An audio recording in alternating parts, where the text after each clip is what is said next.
সুপ্রিয় দর্শক, আমি মোর্শেদুল ইসলাম সবাইকে স্বাগত জানাচ্ছি সম্পাদকীয়তে। আমাদের আজকের বিষয় স্বল্পদৈর্ঘ্য ও প্রামাণ্য চলচ্চিত্রের উৎসব। আমাদের সাথে আজকে আলোচনার জন্য উপস্থিত রয়েছেন সৈয়দ সালাউদ্দিন জাকি, চলচ্চিত্র নির্মাতা ও শিক্ষক, ফৌজিয়া খান, প্রামাণ্য চলচ্চিত্র নির্মাতা, এবং মোহাম্মদ আবিদ মল্লিক, স্বল্পদৈর্ঘ্য চলচ্চিত্র নির্মাতা। প্রিয় দর্শক, আপনারা ইচ্ছে করলে আমাদের সাথে এই আলোচনায় সরাসরি যোগ দিতে পারবেন। সেই জন্য আমাদেরকে ফোন করতে হবে, যে এই নাম্বারগুলো টেলিভিশনের পর্দায় দেখা যাবে সেই নাম্বারে। এছাড়া আপনারা SMS অথবা ফেসবুকের মাধ্যমে আপনাদের মন্তব্য পাঠাতে পারেন।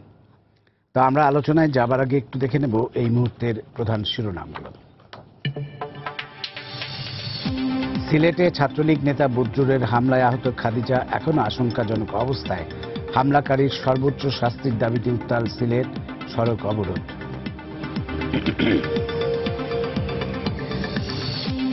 খাদিজার ওপর হামলাকারী যেই হোক, তাকে শাস্তি পেতেই হবে, ফিরিয়ে আনতে হবে মানবিক মূল্যবোধ, সংসদে বললেন প্রধানমন্ত্রী।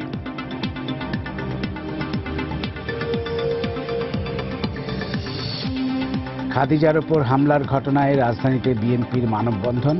সরকারের মদদেই দেশজুড়ে বেপরোয়া হয়ে উঠেছে ছাত্রলীগ, মন্তব্য নেতাদের।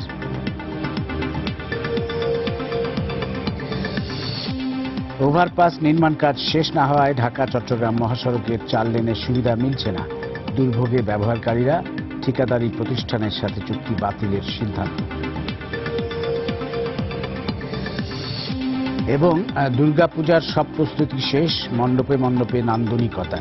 দেবী দুর্গাকে মর্তলোকে বরণের অপেক্ষায় সনাতন ধর্মাবলম্বীরা।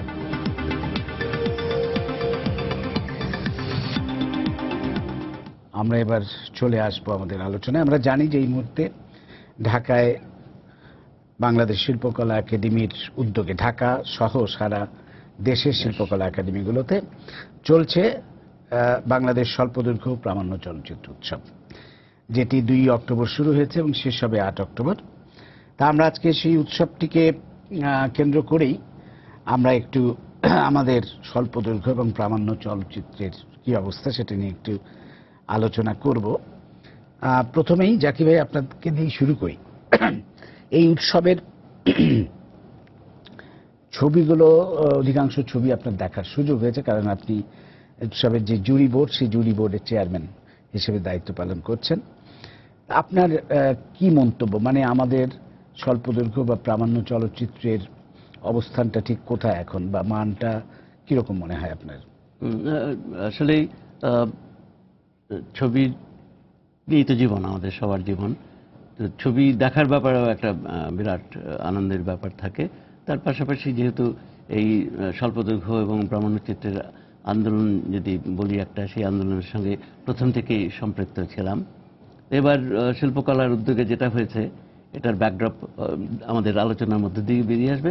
সংক্ষেপে আমি এটুকু বলতে পারি যে শিল্পকলা জেগে উঠে চলচ্চিত্রকে সংস্কৃতির বলয়ের মধ্যেই নিয়ে এসছে, যে জন্য প্রথমে আমি শিল্পকলা একাডেমিকে ধন্যবাদ জানাবো এবং আমাদের সংস্কৃতি মন্ত্রণালয়কে ধন্যবাদ জানাবো, যে তারা এটাকে মানুষের কাছাকাছি পৌঁছে দেওয়ার ব্যাপারটি খুব সততার সঙ্গে এবং খুব সক্রিয়ভাবে করছেন। লিয়াকতুল লাকির কথা আমি বলবো, যিনি মহাপরিচালক, তিনি সংস্কৃতির মানুষ, মঞ্চের মানুষ। আমাদের এই চলচ্চিত্র সোসাইটির আন্দোলনের সঙ্গে তার সম্পৃক্ত উনি ছিলেন, একসময় সিনেপলের সঙ্গে ছিলেন। তো ছবি দেখেছি, অনেক ছবি দেখেছি, এবং এটা দেখার ওই চেয়ারম্যান হওয়ার সুবাদে নয়, ছবি দেখতে চাই বলেই ওই ক্ষুধা থেকেই দেখা হয়েছে। একটু নির্জীব হয়ে পড়েছিলাম শারীরিক কারণে, তো আমাকে জাগিয়ে দিয়েছে কিন্তু এই ছবিগুলো। মোর্শেদ, তুমি তো জানো যে আমার অসুস্থতার কথা জানো, কিন্তু তারপরে এই ছবিগুলো আমাকে আবার উজ্জীবিত করেছে। আমার মনে হচ্ছে যদি ফিরে যেতে পারতাম ওদের ওই দুজন যারা আছে, তাহলে পরে আমিও হয়তো একটু ঝাঁপিয়ে পড়তাম। তো যাই হোক, ছবি মনে হচ্ছে এই তরুণ যারা প্রজন্ম যেটা রয়েছে, তরুণ একটা প্রজন্ম যারা এখনো সক্রিয় রয়েছে এবং নতুন যারা আসছে, এদের চিন্তা ভাবনা একটা ব্যাপকতা দেখতে পাচ্ছি। হরাইজনটা, ভিশনটা অনেক দূর, হরাইজনটা অনেক দূর, বিষয়বস্তু অনেক দূর, বিচিত্র বিষয়বস্তু। আমাদের সাম্প্রতিক যে সমস্যাবলী রয়েছে সেটাতেই, এবং একটা ব্যাপক গভীর সমস্যাবলী। আমার ডান দিকে রয়েছে ফৌজিয়া, তার ছবিটার কথাই আমি বলতে পারি, যে একটা এটা একটা বিরাট বিগিনিং সে করে দিয়েছে। আলোচনা হবে হয়তো ছবি নিয়ে, এবং ওর ছবিও দেখেছি, যেটা একদম সাম্প্রতিক সময়ের একটা প্রতিফলন তার ছবিতে ঘটেছে।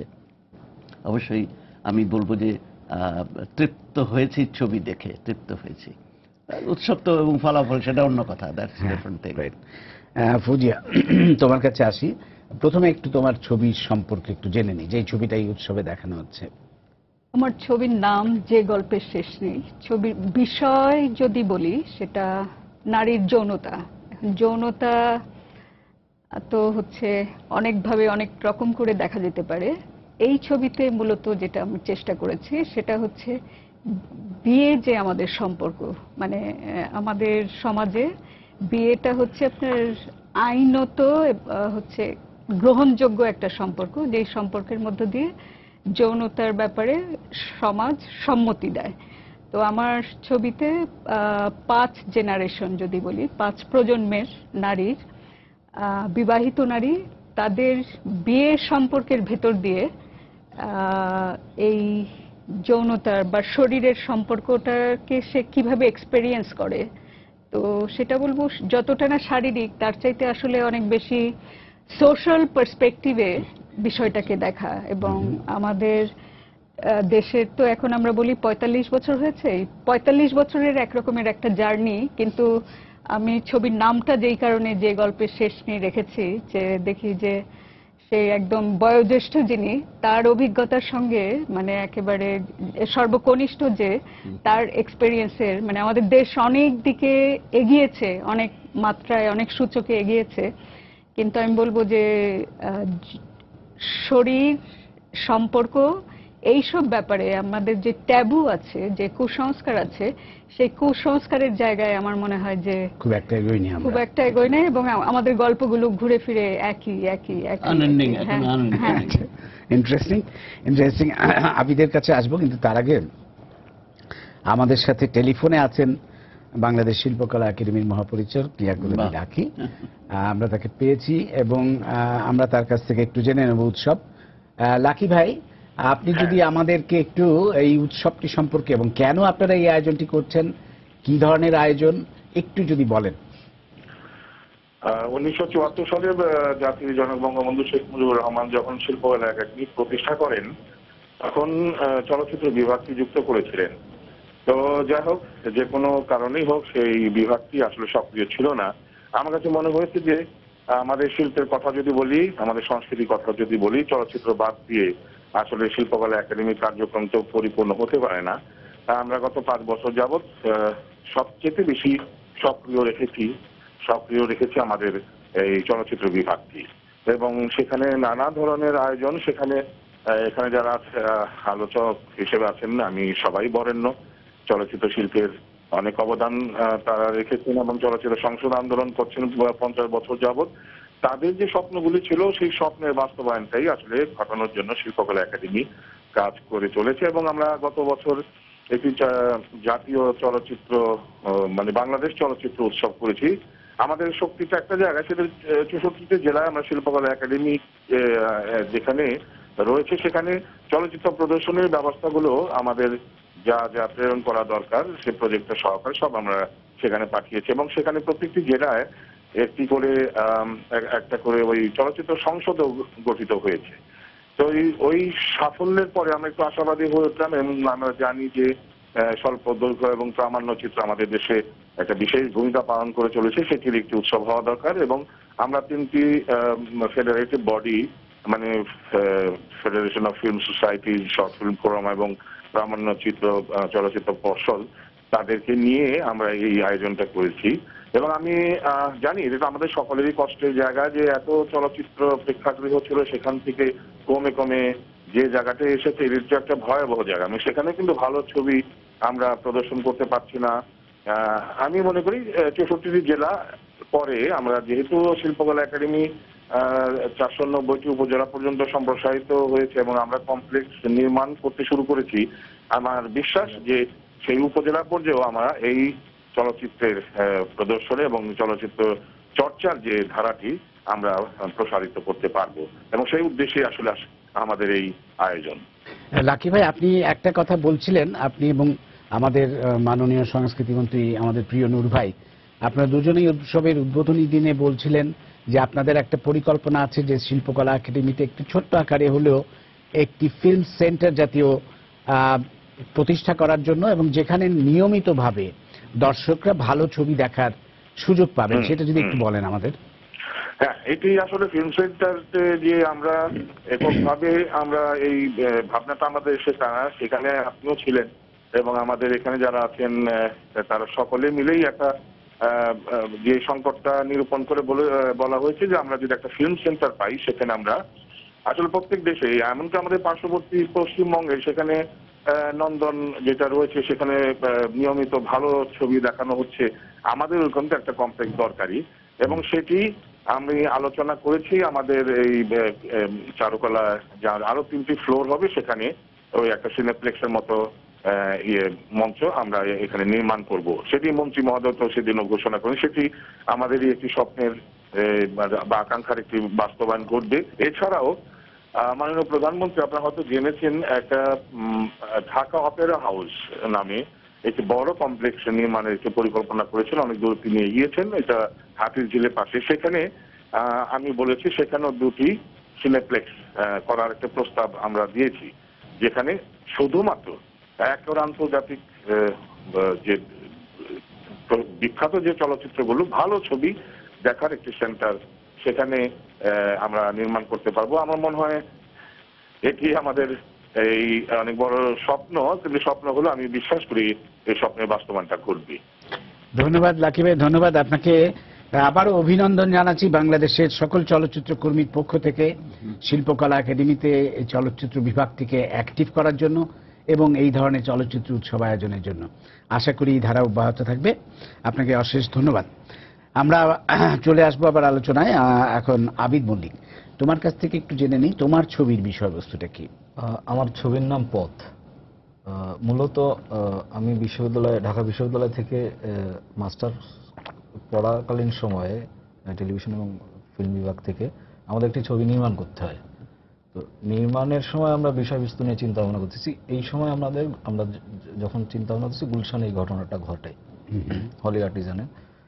তো আমার কাছে মনে হয় যে এই বিষয়টা এত আলোচিত হয়ে ওঠে যে এই বিষয়টা আমরা ভিডিও ফুটেজ দেখা শুরু করি, সংবাদ দেখা শুরু করি, আমি যে ভিন্ন আঙ্গিক থেকে দেখার চিন্তা করি। সবার একটা দৃষ্টিভঙ্গি বা সবার একটা জায়গা চলে যায় যে বিশ্ববিদ্যালয়ের ছাত্ররা বা এই তরুণরা শুধুমাত্র এই কাজের সাথে সম্পৃক্ত, বা এদের পিছনে যারা ইন্ধন দিতেছে তাদের একটা যোগাযোগ আছে, সেটা আমরা জানি যে সবাই আমরা একটা জায়গা থেকে চিন্তা করি এই রিলিজিয়াসের লোকজন এর সাথে জড়িত।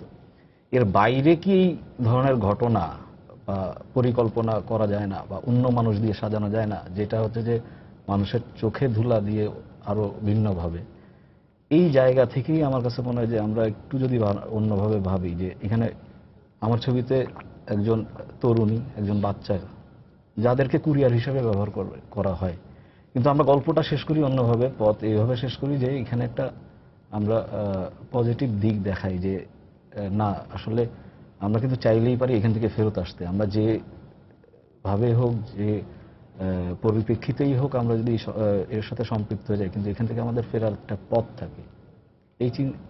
এই চিন্তা থেকেই আসলে আমাদের এই ছবিটা নির্মাণ। ওকে জাকির ভাই, একটু আপনি যদি আমাদের স্বল্প দৈর্ঘ্য চলচ্চিত্র সম্পর্কে বিশেষ করে বলেন। আমরা প্রামাণ্য চলচ্চিত্রের ধরনটা সবাই কম বেশি জানি, কিন্তু স্বল্প দৈর্ঘ্য চলচ্চিত্র ব্যাপারটা কিন্তু একটা ধোঁয়াশার মধ্যে এখনো রয়ে গেছে অনেকের মধ্যেই, যে এটা কিরকম হবে, এটা কি কাহিনী চিত্র হবে না নিরীক্ষাধর্মী চলচ্চিত্র হবে, এইটা কি, অনেকে আবার ভাবেন যে এটা হয়তো একটা পূর্ণদৈর্ঘ্য চলচ্চিত্রের সংক্ষিপ্ত রূপ, কিন্তু এর কি আলাদা কোনো ভাষা আছে কিনা, এটি তো একটা স্বয়ংসম্পূর্ণ বিষয় হতে পারে, ছোট গল্প যেমন। আপনি এই যে যদি আমাদের দর্শকদের একটু বলেন। ব্যাপারটা তো আমাদের দেশে তুমি শুরু করেছিলে, আগামী দিয়েই শুরু করেছিলে। আগামী কিন্তু আমাদের চোখ খুলে দিয়েছিল। এক এক সময় একটা নাম দেওয়ার চেষ্টা হয়েছে, মুক্ত দৈর্ঘ্য এক সময় বলা হয়েছে। আর আসলে যে সিস্টেমের ভেতর যে ছবিগুলো তৈরি হচ্ছে চলচ্চিত্রের জন্মের পর থেকে, অনেকগুলো তো ভাগ হয়ে গেল। তো হলিউডি চিন্তা একটা ছিল, ওগুলো সব একটা ইনস্টিটিউশন, তার ভেতর থেকে একদম ফর্মাল, যাই হবে সবকিছু ফর্মাল করে, লেন্থটাও একটা ফর্মাল বেঁধে দেওয়া হয়েছিল যে এত এত হতে হবে, এত মিনিট বা এত ঘন্টা হতে হবে। এবং ওটার বিস্তার যদি আমরা গানের সঙ্গে ইয়ে করি, তার বিস্তার এটা সবই বাঁধা ছিল। তো বাঁধা থেকে তো বেরিয়ে আসতে হবে, কারণ চলচ্চিত্রের ভাষা সবচেয়ে শক্তিশালী ভাষা। যদি আজকে কলমের ভাষায় ছোট গল্প হতে পারে, আমি রবীন্দ্রনাথের কবিতা যদি বলি আজকে ছোট্ট করে, যে 4-5-6 লাইনের কবিতা, সেই প্রথম দিনে সূর্য প্রশ্ন করেছিল, সত্তার নতুন আবির্ভাবে কে তুমি, মেলেনি উত্তর, দিবসের শেষ সূর্য শেষ প্রশ্ন উচ্চারিল, পশ্চিম সাগর তীরে কে তুমি, মেলেনি উত্তর। তো এটা কি লম্বা দীর্ঘ কোনো ব্যাপার, নাকি ছোট্ট এর ভেতরেই কত বড় কথা উনি বলে গেছেন? তাহলে কেন নয় আমার ক্যামেরা রয়েছে, যেটা আমি যদি কম্পেয়ার করি, যে কলমের সঙ্গে যদি কম্পেয়ার করি, তাহলে আমার ক্যামেরায় কেন এই প্রেসিশনটা আসবে না, এবং তীক্ষ্ণভাবে আসবে না, এবং অনেক ভাবনা অনেক দূর যেতে পারবে না? অবশ্যই বড় ছবির ছোট্ট করে আনাটি স্বল্প দৈর্ঘ্য নয়, প্রামাণ্য নয়। তবে এই প্রামাণ্য কথাটি কিন্তু এই স্বল্প দৈর্ঘ্যের ব্যাপারেও প্রযোজ্য ওই সেন্সে, কাহিনী চিত্র হলো, কারণ জীবনের যদি ডকুমেন্টেশন হয়, জীবনের ডকুমেন্টেশনই তো হচ্ছে। এই ফৌজিয়া যে ছবিটা করেছে, তো আমাদের জীবনের গাথা, এবং আনএন্ডিং, ও কিন্তু বলছে শেষ নেই। তো এটার ভেতরে ওই মেজাজটা রয়েছে। সেই জন্য একটা আদর্শের অবস্থান থেকে আমি যে কাজটি করছি, আমার ভেতরে যে চেতনাটা রয়েছে সেখান থেকে করছি। তোমার আগামী হলো আমাদের মুক্তিযুদ্ধের চেতনা থেকে এসেছিল। আগামীর জন্ম তো সেই চেতনা থেকে আমরা ধারণ করে এসেছিলাম। একটা বৈরী সময় তুমি এটা তৈরি করেছিলে, যখন মুক্তিযুদ্ধের কথা মানুষের কাছ থেকে প্রায় ইরেজ করে মুছে ফেলা হচ্ছিল। তো সেই একইভাবে আমি পথের কথাও বলবো। ওই ছবিটা আমি দেখেছি, পথও তাই একেবারে সাম্প্রতিক ঘটনার উপর কাজ করছে। এর গঠনশৈলীও আলাদা, মেজাজও আলাদা, এবং আদর্শগত অবস্থানও আলাদা, এবং পজিটিভ, অ্যাবসলিউটলি পজিটিভ। ফৌজিয়ার ছবি কিন্তু পজিটিভ। যে ছবিগুলো আমি দেখেছি, তারা নিজেরাই ডিফাইন করে নিয়েছে পুরো ব্যাপারটি। কনফিউশনটা থেকে কিন্তু আমরা বেরিয়ে আসছি আস্তে আস্তে, এই ধোঁয়া থেকে বেরিয়ে আসছি। আমি বলবো এটা এই ফেস্টিভ্যালটিও একটা তার রেজাল্ট, যে আজকে আমরা আলাদাভাবে এটা করতে পারছি। অবশ্যই।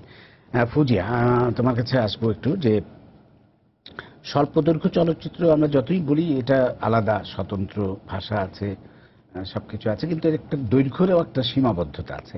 মানে ডিফাইন করে দেখা যে এত লেন্থের ছবি হলে এটা স্বল্পদৈর্ঘ্য বলবো আমরা, সেটাও ঠিক। কিন্তু প্রামাণ্য চলচ্চিত্রের তো কোনো দৈর্ঘ্যের সীমাবদ্ধতা নেই। প্রামাণ্য চলচ্চিত্র স্বল্প দৈর্ঘ্য হতে পারে, পূর্ণ দৈর্ঘ্য হতে পারে, আমরা দেখেছি। এবং বাংলাদেশে এখন কিন্তু প্রামাণ্য চলচ্চিত্র অনেক নির্মিত হচ্ছে। প্রামাণ্য চলচ্চিত্রের জায়গাটা আমাদের এখানে খুবই পজিটিভ এখন, এবং বিশেষ করে আমি বলবো যে নারীরা অনেক ছবি তৈরি করছে, মেয়েরা অনেক প্রামাণ্য চিত্র বিশেষ করে তৈরি করছে। তো তুমি কি বলবে, কেন নারীরা বেশি ছবি করছে প্রামাণ্য চলচ্চিত্র, আর আমাদের প্রামাণ্য চলচ্চিত্রের সার্বিক অবস্থাটা কি মনে হয় তোমার?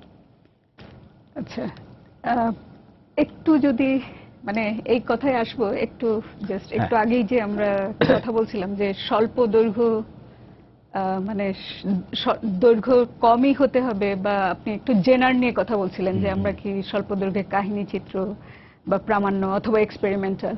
আমার মনে হয় বাংলাদেশে আমরা যেই জায়গা থেকে, যদিও আপনাদের জেনারেশন শুরু করেছিলেন শর্ট ফিল্ম ফোরাম প্রতিষ্ঠার মধ্য দিয়ে, যে আসলে এটা কি ছিল, এটা ছিল হচ্ছে যে সিনেমা হলে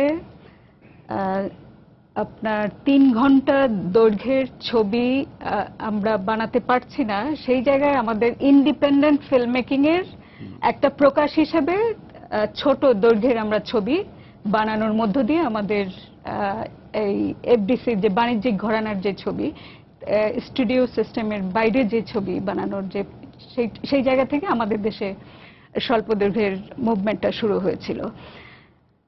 তারপরে যে দীর্ঘ প্রায় তো 30 বছর পার হয়ে যায়, তো একটা যেটা আমার মনে হয় যে হ্যাঁ, একটা এই মুভমেন্টের একটা খুব পজিটিভ দিক যেটা, যে শর্ট ফিল্ম এই টার্মটা, এটা যে একটা ইন্ডিপেন্ডেন্ট ফিল্ম মেকিং একটা প্রচেষ্টা, এইটা আমাদের দেশের প্রায় সব মানুষ যারা ফিল্ম মেকিং চর্চার মধ্যে নাই তারাও জানেন।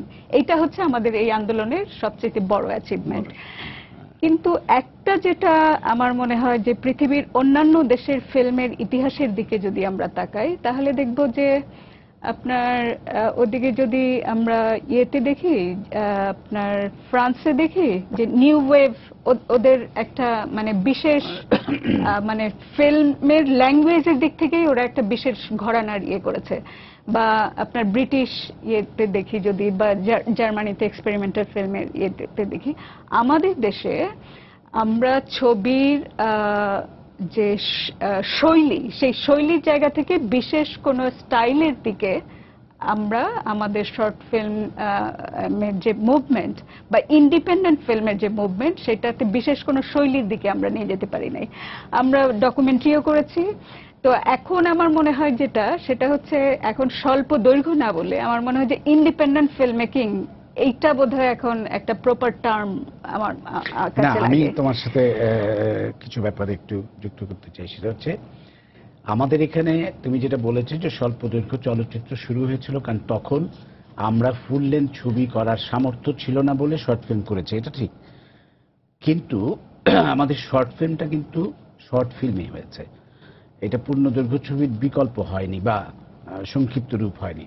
আগামীর কথা যদি ধরি বা হুলিয়ার কথা যদি ধরি, তখন যেই ছবিগুলো হয়েছিল সেগুলো কিন্তু একটি পূর্ণাঙ্গ শর্ট ফিল্ম, মানে শর্ট ফিল্মের যে বৈশিষ্ট্যগুলো, চরিত্র, সবকিছুই কিন্তু তার মধ্যে ছিল। হ্যাঁ, সেটা কিন্তু ছিল। আরেকটা জিনিস হচ্ছে যে তারপরে এই আন্দোলনটা হয়তো আমরা বলা শুরু করেছি, একসময় মুক্ত দৈর্ঘ্য বলতাম, আবার একসময় এটা ইন্ডিপেন্ডেন্ট বলেছি। এখন ইন্ডিপেন্ডেন্ট ফিল্মের ব্যাপারটা আবার একটু কিন্তু সংজ্ঞাটা একটু অন্যরকম। এখন ইন্ডিপেন্ডেন্ট ফিল্ম কিন্তু ফুল লেন্থ ছবিও হতে পারে। এখন আমরা যেই ছবিগুলো করছি, যদি বলি যে আমি বা তানভীর মোকাম্মেল বা পরবর্তীকালে তারেক মাসুদ, আমরা সবাই কিন্তু পরবর্তীকালে পূর্ণদৈর্ঘ্য ছবি করেছি এবং আমাদের ছবি সিনেমা হলেও রিলিজ হয়েছে, এখনো হচ্ছে। এখন সেই ছবিগুলো কিন্তু আবার শর্ট ফিল্মকে কিন্তু আমরা একটা সময় বিকল্প ধারার চলচ্চিত্র বলতাম, বিকল্পভাবে উৎপন্ন এবং প্রদর্শন হতো বলে। সেই আমাদের এখনকার ছবিগুলো তো আর বিকল্প নাই, কারণ এগুলো প্রথাগত সিস্টেমেই মানে নির্মিত হচ্ছে এবং প্রদর্শিত হচ্ছে সিনেমা হলে।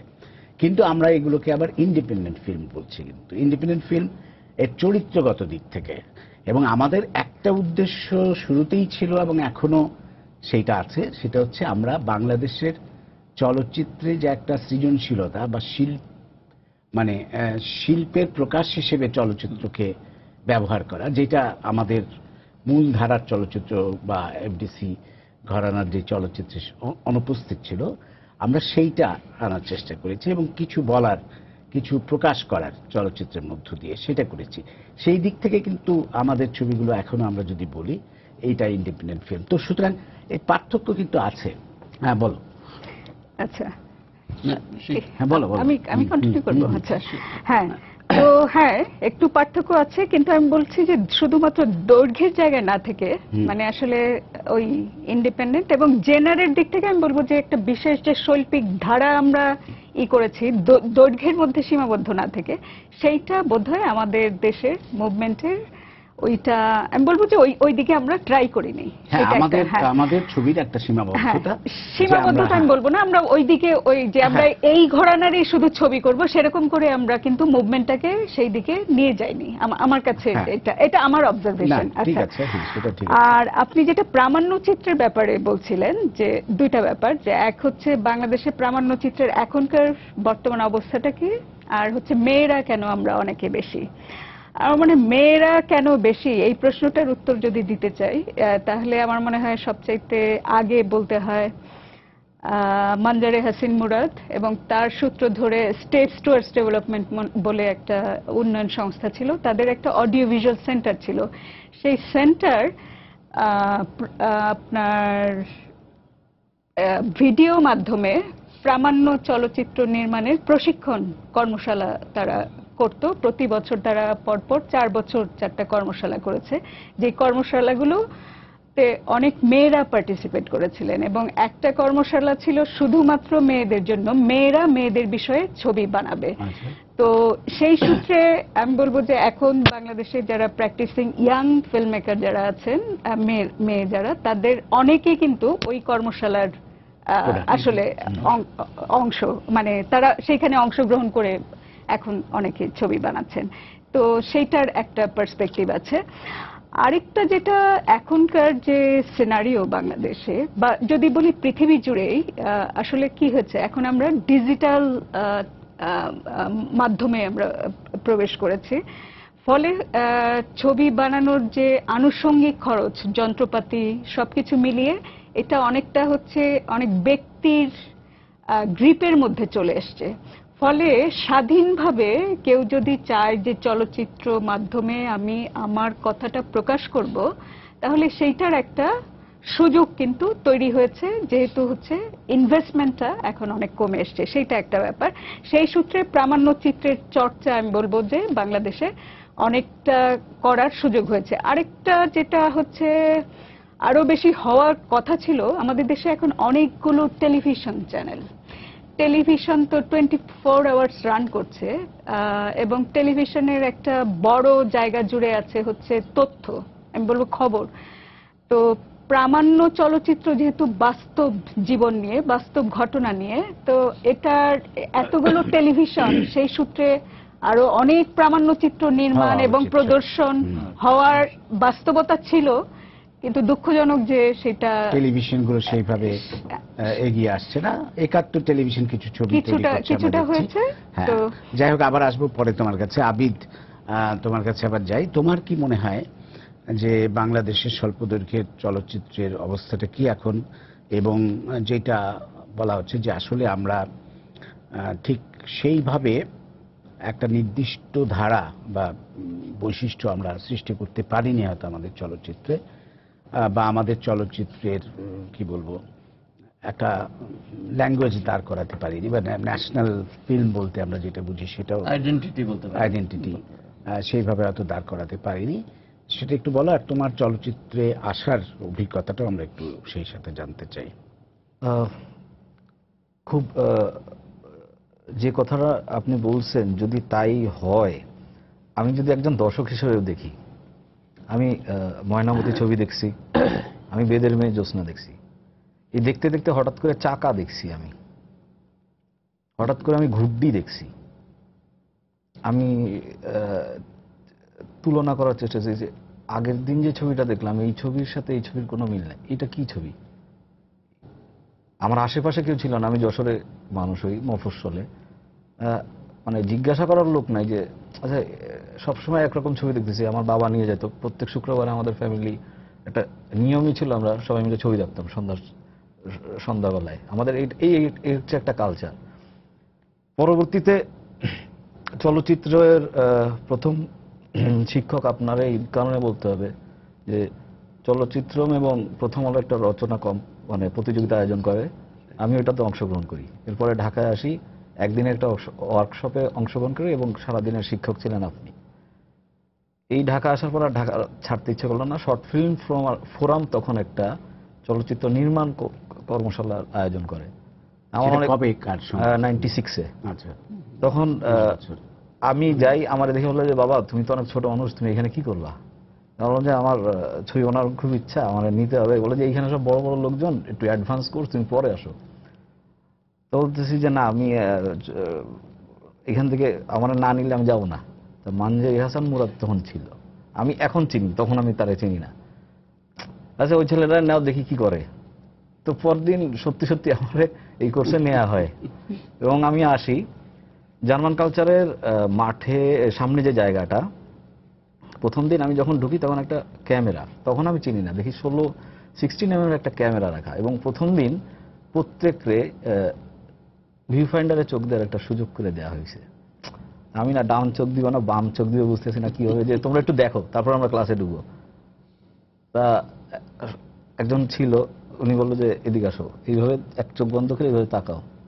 তো তাকাই, তখন দেখি এটা আকাশ। প্রতিদিনের যে আকাশ, ওইখান থেকে দেখা যে আকাশ, এটা সম্পূর্ণ ভিন্ন। ওই আকাশ সবসময় আমার এখন পর্যন্ত আমি ভুলবো না। আমি অনেকবার আকাশ দেখছি, এই আকাশ আর কোনোদিন আমি ভুলতে পারবো না। অনেক আকাশ আমার স্মৃতিতে আছে। এরপরে এই ঢাকায় আসা, অমিতাভ রেজা চৌধুরীর সাথে আমি দীর্ঘদিন কাজ করি।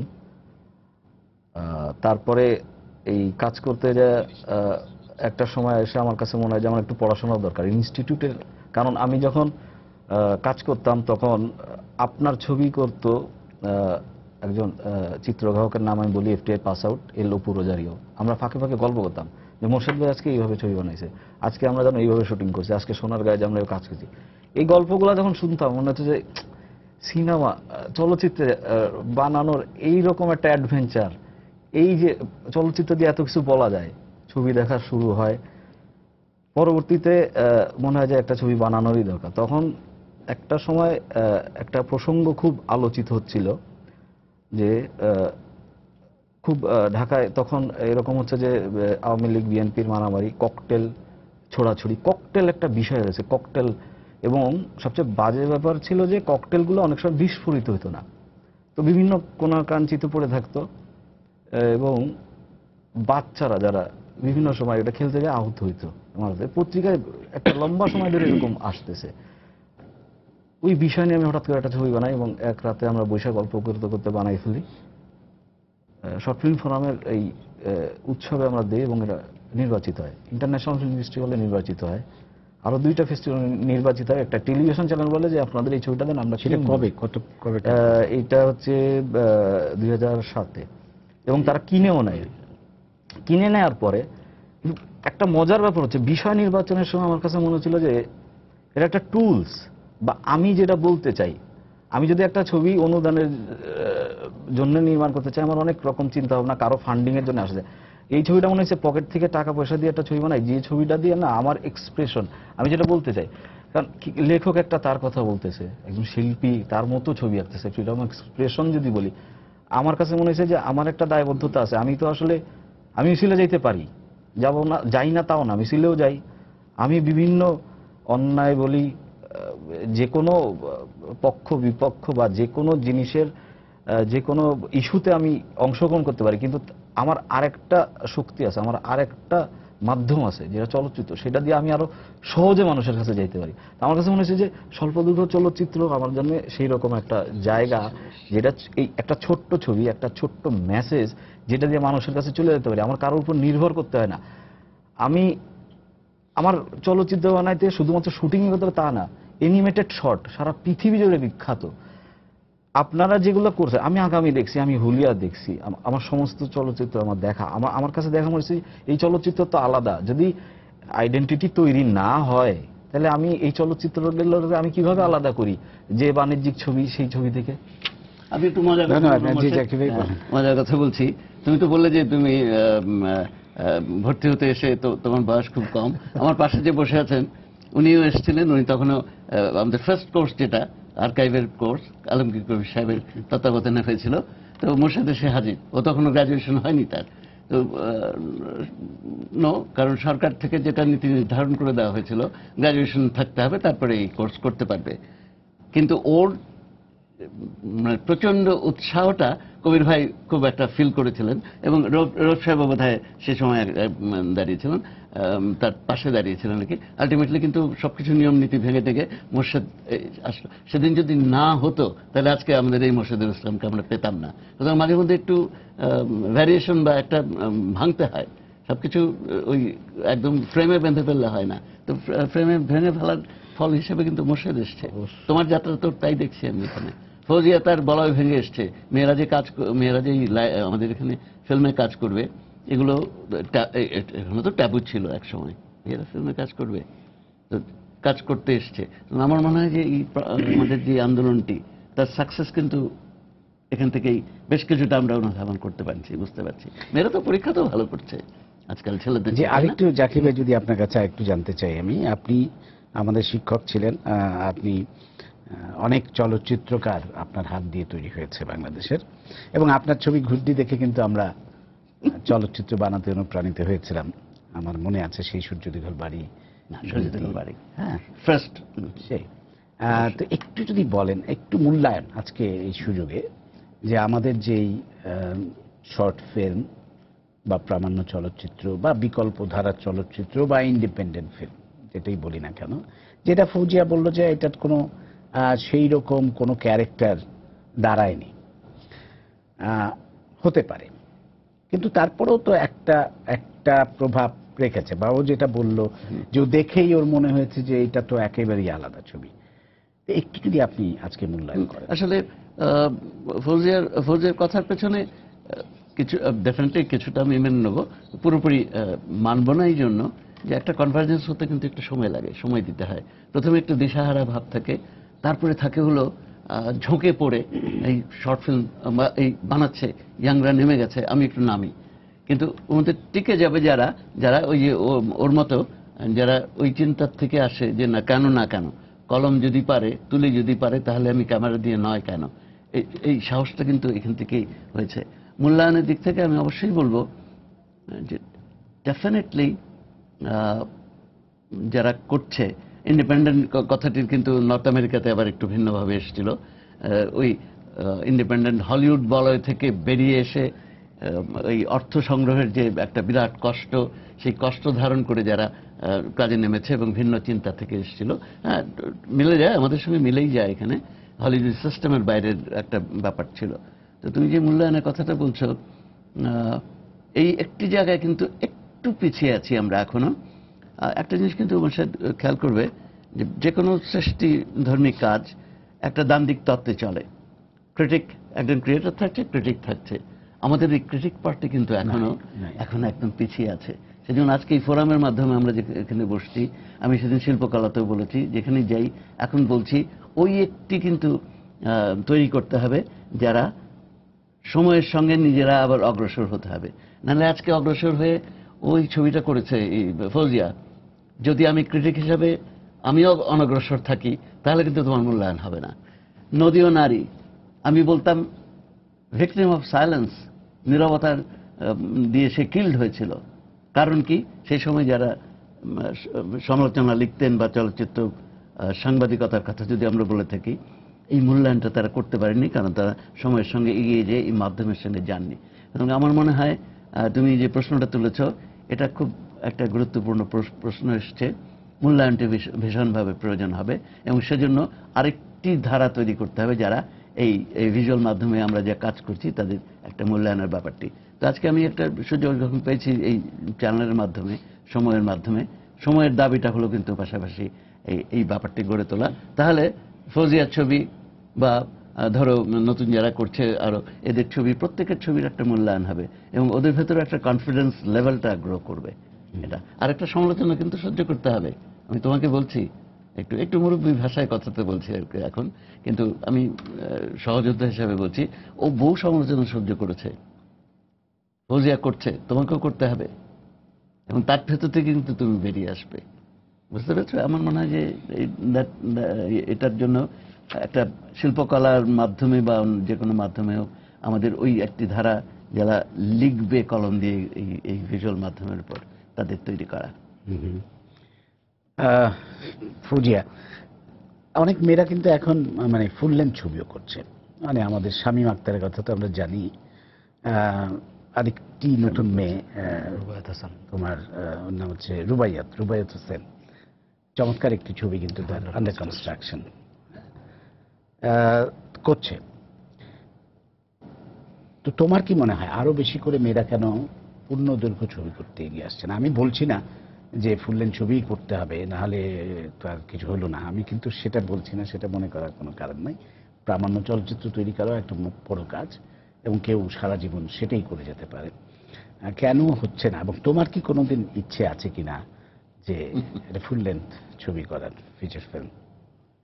প্রথম কথা হচ্ছে যে আমি ছবিকে, মানে ফিল্ম আমি যেভাবে দেখি সেটার সঙ্গে দৈর্ঘ্যের কোনো সম্পর্ক নাই। সুতরাং হচ্ছে আমি যেই ছবি বানাতে চাই সেই ছবি যদি দৈর্ঘ্য 30 মিনিট দাবি করে সেটা 30 মিনিটের হবে, সেটা যদি 2 ঘন্টা দাবি করে সেটা 2 ঘন্টা হবে, সেইভাবে আমি চিন্তা করি। আর আপনার প্রশ্নের মধ্যে কিছুটা উত্তর আছে যে কেন মেয়েরা আসলে ফুল লেন্থ ছবিতে আসছে না। আসলে আমরা জানি যে ছবি হচ্ছে, যদি বলি যে সমস্ত শিল্প মাধ্যমের মধ্যে সবচাইতে ব্যয়বহুল শিল্প মাধ্যম। এখানে প্রচুর টাকা হচ্ছে ইনভেস্ট করার ব্যাপার থাকে। এখন ধরেন ইনভেস্টর পাওয়ার ক্ষেত্রে